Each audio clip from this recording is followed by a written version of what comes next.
Welcome to the System Simplified podcast, where we feature top leaders who share stories on how to successfully systemize a business. Now, let's get started with the show.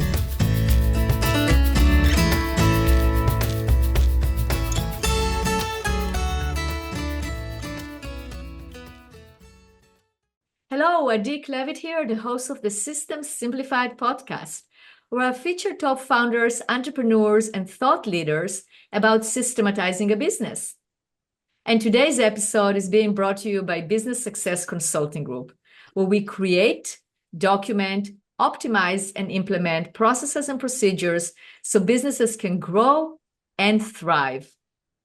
And today's guest is Sarah Henry. Hi, Sarah. Hi. Thanks for having me today. You are very welcome. I'm very excited to have this conversation today. One of my favorite series on the System Simplified podcast is women in the trades, but not only women in the trades, but women in the trades that are actually running a family business or continue the family business. And I have several episodes. We're going to include them also in the show notes, so our listeners, if they want to hear more, they can listen to them. One of them was with Amanda Zink, with Mandy Moran, with Leah Bittner. So we have a bunch of those episodes, and they're also, for me, they're very inspiring because I like to hear about the story of how things happened. And I decided to go work in the family business, or no, I decided I don't want anything to do with it, and then I came back. So we're definitely going to have that conversation. So let me start with your bio first. So you are a second generation owner of Gaspar's Construction, and you've been the CEO since 2015.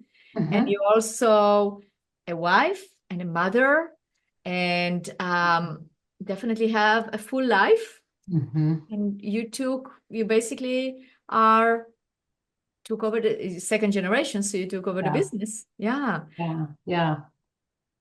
I did. I signed a buy-sell agreement in 2008, and both of my parents were retired by 2015. So that's why I say that was the date. But I think anybody in family business, or many of us, would say it's not so much a specific date as a thing that sort of happens over time.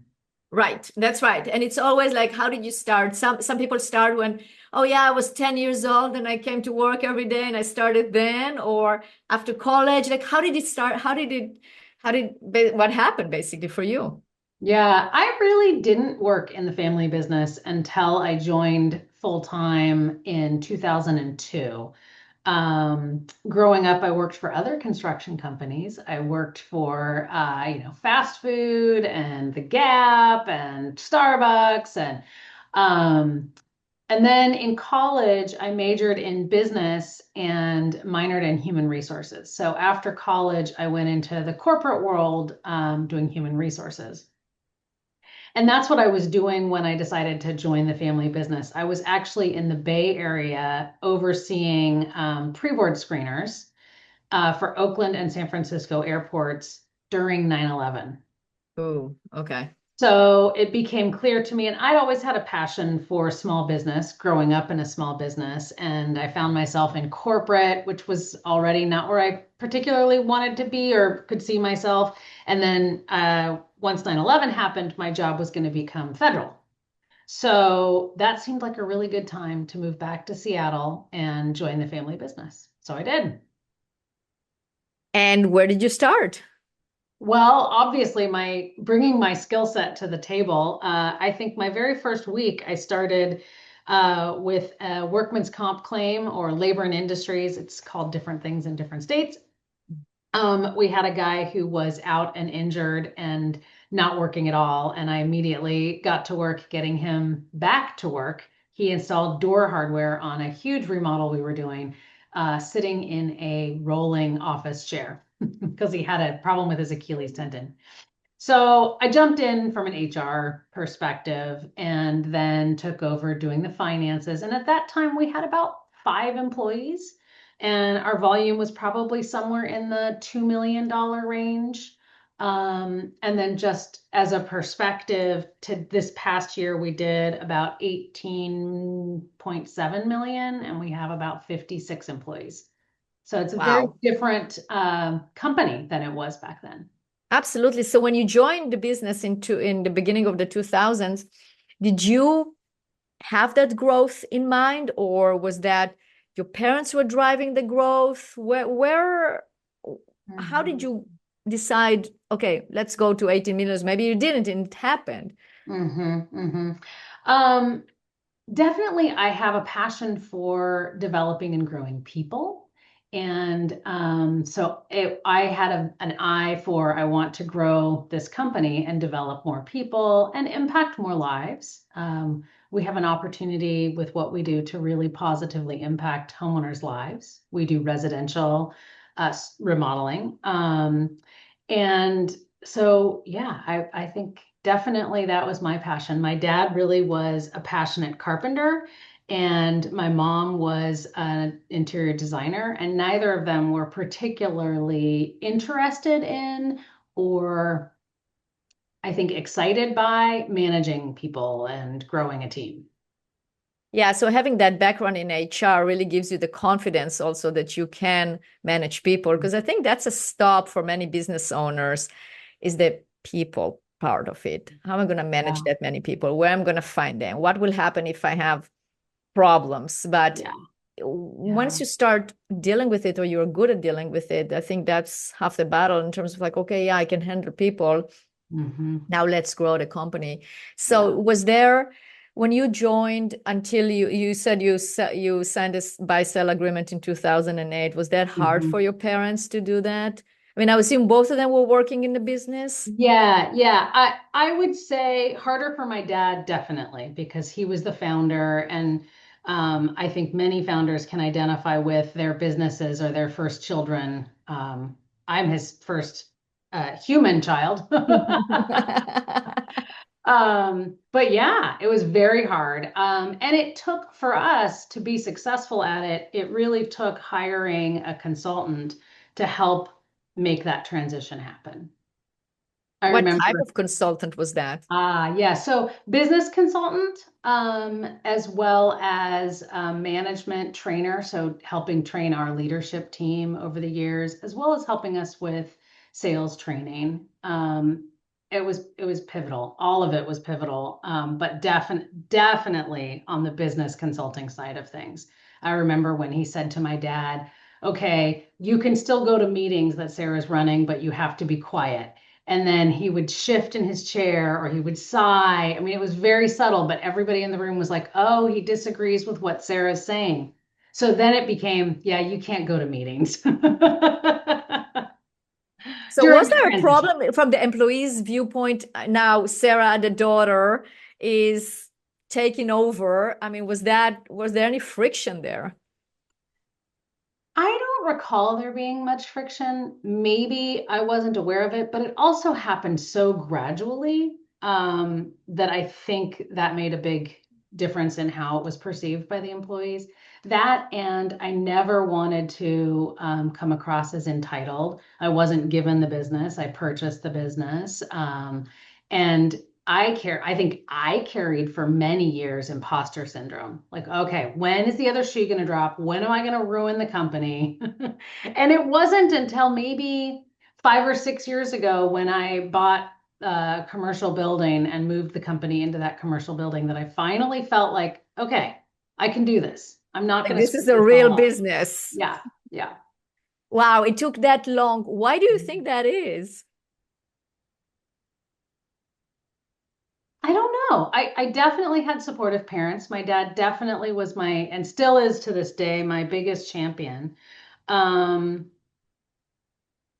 I don't know. I know that, when I joined WPO, Women's Presidents Organization, where we met, Mhm. I had similar feelings. I don't know whether you ever had that experience, but just sitting at the table with these amazing, powerful, smart women, um, for many years, I was like, oh God, I'm the youngest one at the table, or I have the least experience with this. And it took a while to really feel like I'd grown into my shoes. I don't know why. Yeah, it's a feeling that we have, and maybe it's like whatever the reason is, but it definitely exists. But when we get over it, that's where success starts happening for Yeah. sure. So, what Yeah. are some of the successful actions that you did, or the different measures that you took in order to get the business to where it's at right now, that really were pivotal in your growth of? So it was about 9x, right? Almost 10x of what when you started. Yeah. Yeah. Um, I think having a cadence to the business, having a strategic plan, updating it regularly, making sure that I'm communicating with all of my leaders, obviously getting their input, as well as the entire company. Culture is super, super important to me, and protecting that culture. So being slow and intentional about hiring. Not that I haven't made mistakes, but ideally finding those as quickly as possible and shifting directions. But yeah, really focusing on creating the culture that I wanted to foster within the company. That's great. So let's talk Mhm. about that culture. What if you had to describe the culture in the company, what would you say? I would say, well, one of our core values is courageous communication. And so that is, making sure that we're being real with one another and not only with each other, but really importantly with our homeowners. I think it's really common in construction that we don't want to deliver bad news. We go into this industry to be people pleasers and just hope that it'll all work out. And I think that's part of what gives remodeling contractor such a bad name. So that's certainly one of them. And it seems to be the core value that we have to work with new people the most to get them to really understand and embrace. I have an employee, a long-term employee. She's been with me for over 20 years who will say, Sarah, I've got second best news for you. Um, so there's that. We also really believe in being fiscally responsible. And so we've never missed a payroll. We have never stiffed a subcontractor. So really taking it seriously to be paying attention to the financials, be smart about it. What else would I say about our culture? We've really tried hard. I think there was a period of time where I don't know if it's part of our growth, kind of going from 20 employees to 40 employees was a really big change culturally and What hard. period of time did that happen, the 20 to 40? It probably was before the pandemic, so it was probably the late teens, like 2017 through 2019-ish. I mean, 15 to Mhm. 20, but yeah, somewhere in there. And it was no longer I could really influence the culture directly from me. It was definitely, okay, now we've got some layers of management, and how do we make sure that what's important to me carries on through the rest of the team and that it doesn't get changed in its messaging or Yeah, it changes very little because everybody kind of puts their own spin on it. they do. I mean, that's what we find, that having those documented policies and procedures, Mhm. it's so important because you have to identify what the culture is, but then in order to trickle it down, everything that you do, even the process of how you, and let's say how you do a new client intake, it has to Mhm. be your core values have to be in there, Yeah. because if part of it is like empathy or good communication or whatever it is, that's the way you're going to answer the phones. And if we want to be fiscally responsible, okay, so we need to qualify the lead, or we need to make sure Mhm. that however it presents itself, but it has to show throughout everything that you do. Yeah. Yeah. Absolutely. Yeah, so many things that Yeah. culturally we do. We do an annual awards ceremony. We call them Hammer Awards, and there used to be five categories. Now I think there's like 10. And all of the employees vote on who gets the awards, and then we read all of the things that the employees said about them because there's a comment box, and people are really thoughtful and take the time to champion their teammates We do kudos every week in our all team meeting where we start off by just ping ponging back, sharing good things and appreciation for each other. I don't think you can do that too much. No, I think that's what people live for. It's the gratitude, the communication, the camaraderie. I mean, that's where you go to work. I mean, you spend so much time at work that, a good friend of mine told me that, it's people they don't quit for the money. They quit because something else. Yep. That is so true. Yeah. Because, I mean, obviously you need to pay them and pay them well, but you can Mm-hmm. pay them very well and they still won't be happy because those things that you are just describing just don't exist. Mm-hmm. Mm-hmm. So Yeah. what's the future like? Where are you taking the company to? Well, we definitely have more growth goals ahead of us. I think we're at this awkward stage in growth. Any business owner who has grown their business, I think, can identify with. You get to a place where it's like you've got enough staff to be able to get you to the next level. So your expenses are a little bit lopsided. We're in one of those places now. So definitely growing, kind of the next goal is about 25 million. We've tossed around the idea of multiple locations. So we're just kind of broaching that now, trying to decide what our next move is. That is so great. So Yeah. when you say we, like you make decisions with your leadership team? Mm-hmm. Yeah. Yep. I have a COO and a CFO and a head of production. And How we long have an did it open take you to seat. actually, like, at what point in the journey did you put in the leadership team? Well, I think at this new level, this higher level, just in the past year, actually. Oh, wow. Okay. Yeah, we started with on a journey with EOS, Entrepreneurial Operating System, and that really helped us change over most of our leadership team. Myself and my COO are the only two who were on it a year ago. So the three other people have moved to other things, and we've hired two new people.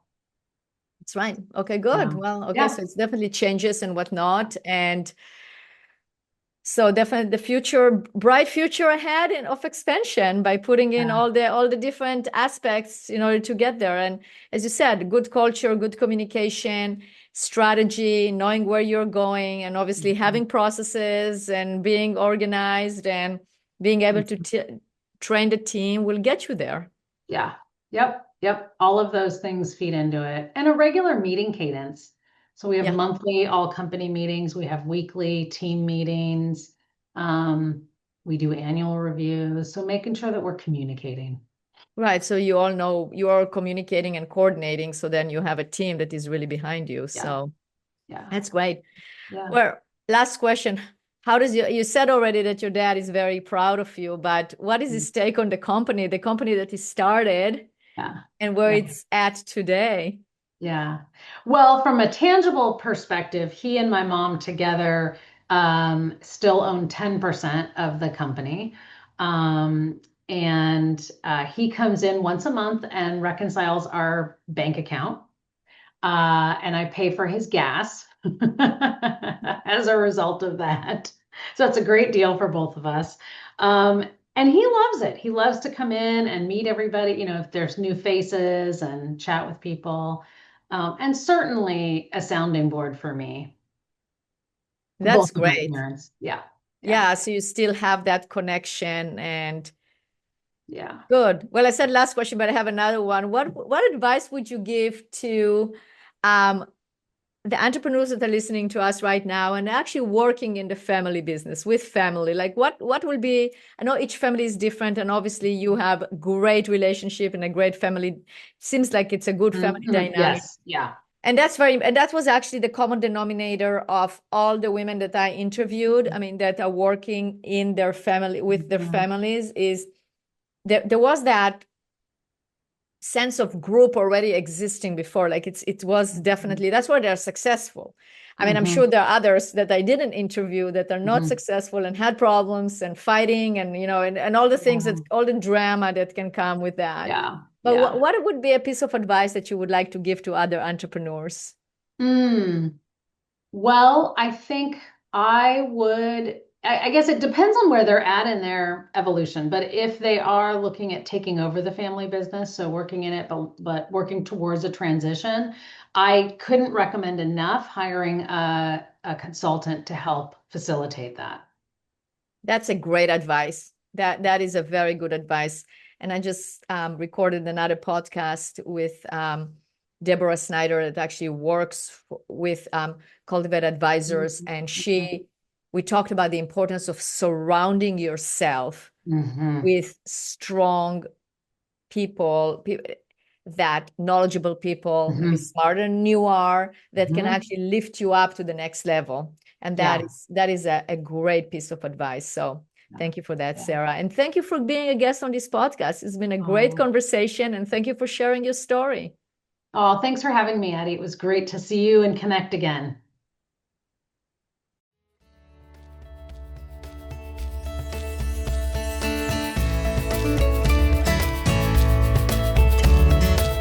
Thanks for listening to the System Simplified podcast. We'll see you again next time, and be sure to click subscribe to get future episodes.